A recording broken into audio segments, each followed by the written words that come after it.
Life क्या है, ज़िंदगी क्या है? क्या हमारा मकसद सिर्फ जन्म लेना है और पढ़ के नौकरी करके शादी करके और मर जाना है? अगर ऐसा लाइफ है तो मुझे ऐसी लाइफ पसंद नहीं है। मैं बचपन से ही सोचता था कि ये दुनिया ऐसी क्यों है।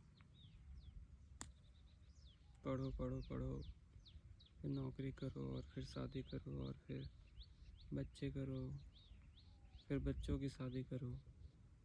बाद में अब जब बूढ़े हो जाओ तो बच्चे आपका ख्याल रखे और आप मर जाओ एक दिन। अगर पुनर्जन्म होता है, रीबर्थ होता है, तो अगर हम ऐसे ही करते रहें तो हम तो हमेशा संसार में आते ही रहेंगे और संसार में तो दुख हमेशा ही है। ऐसा नहीं कि मेरे लाइफ में कोई दुख है, अभी मैं सब कुछ अच्छा हूँ, पर मैं सोचता हूँ कि अगर मेरा पुनर्जन्म हुआ है बहुत बार तो मैं अपने सारे जन्मों में कितना दुख पाया होगा, कितना दुखी होऊंगा। तो मेरा यही मानना है कि मैंने ये रियलाइज़ किया कि अगर पुनर्जन्म होता है और मनुष्य ही एक वो जीव है जो खुद से अपनी ये संसार के चक्र से मुक्त हो सकता है। तो मैंने बहुत सारे ग्रंथों को पढ़ा, बहुत सारे धर्मों में जाना गया, देखा। तो मुझे शुरू से ही ध्यान में रुचि रही है, मैं शुरू से ही ध्यान करता रहा हूँ। तो मुझे एक दिन विपश्यना के बारे में पता चला। मेरे एक भैया हैं, उन्होंने मुझे बताया कि यू ट्राई विपश्यना वंस। और मैं जैसे ही विपश्यना शब्द सुना, मैं सोचा कि नहीं, ये तो मेरे लिए ही है। रुको मैं आपको व्यू दिखाता हूँ।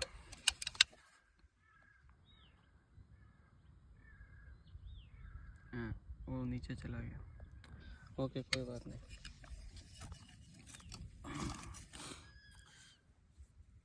तो विपश्यना शब्द मैंने जैसे ही सुना, मैं विपश्यना के लिए एक 10 दिन के मेडिटेशन कोर्स में चला गया बेंगलोर। तो वहाँ जाके मैंने जाना कि एक्चुअल में ध्यान क्या है और आप इस संसार चक्र से कैसे मुक्ति पा सकते हैं। तो बेसिकली आपको हमेशा ये रियलाइज़ करवाएगा यह ध्यान कि ये जो संसार है, ये जब सब कुछ है, सब नश्वर है, मतलब सब एक न एक दिन ख़त्म हो गई। तो किसी भी चीज़ को अपने आप से पकड़ के रखना, कोई आपको कुछ बोल दे या फिर कुछ भी ऐसा जो आपको ख़राब लगे या अच्छा लगे, तो उसे पकड़ के रखना अच्छी बात नहीं, क्योंकि वो बाद में आपको दुख देगा ही। तो आपको मध्यम बीच में रहना है और आपको जानना है कि ये भी बीत जाएगा, मतलब ये भी नश्वर है, अनिच्छा। और ये मुक्ति कैसे देगा? तो विपश्यना में आप खुद को जानते हैं और हमारा जन्म पुनर्जन्म हमारे संस्कारों के कारण बनता है। अगर आप मर रहे हैं, मरते वक्त आपकी जैसी इच्छा है, जैसे संस्कार हैं, वैसा आपका चेतना फिर से जन्म लेगी किसी भी जीव में। वो मनुष्य हो सकता है, जानवर हो सकता है, कुछ भी हो सकता है। तो जैसे आपके मरते वक्त आपकी चेतना अगर है कि मैं वो नहीं कर पाया, मैं ये नहीं कर पाया, मतलब आपके अंदर इच्छा है, तो फिर से चेतना जन्म लेगी किसी पुरुष, किसी जीव के अंदर, जो कि वो फिर से वो प्रयास करेगा। तो ऐसा चक्र चलते रहेगा। लेकिन अगर आप विपश्यना करते हैं तो मरते वक्त आप इतने ध्यान कर लेंगे कि आपके अंदर कोई भी संस्कार, कोई भी इच्छा, कुछ नहीं होगा और आप निर्मल होंगे उस समय। तो आपकी चेतना में कुछ नहीं होगा, तो आपकी चेतना फिर जन्म नहीं लेगी, वो लुप्त हो जाएगी और आप इस संसार के बहुचक्र, इस बहुत संसार से मुक्त हो जाएंगे। ऐसा मेरा मानना है। मैंने इसका अनुभव नहीं किया है अभी, पर मैंने 10 दिन के शिविर में ये जाना कि हाँ, ये बात सही लगती है।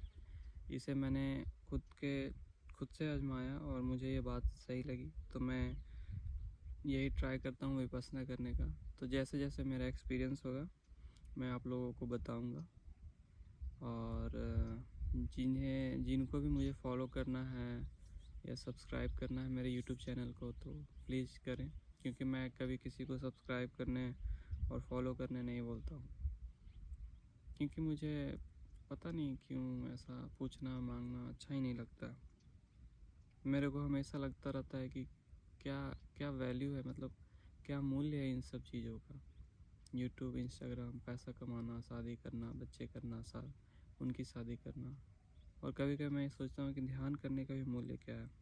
पर ध्यान करने का मूल्य ये है कि मैं इस भव संसार से मुक्त हो सकता हूँ, और मुझे ये दृढ़ विश्वास है कि मैं ये कर सकता हूँ। तो आप लोग मेरे साथ जुड़े रहिए, और जैसे जैसे मेरी अनुभव होते रहेगी मैं आपको बताता रहूँगा। So thank you for listening.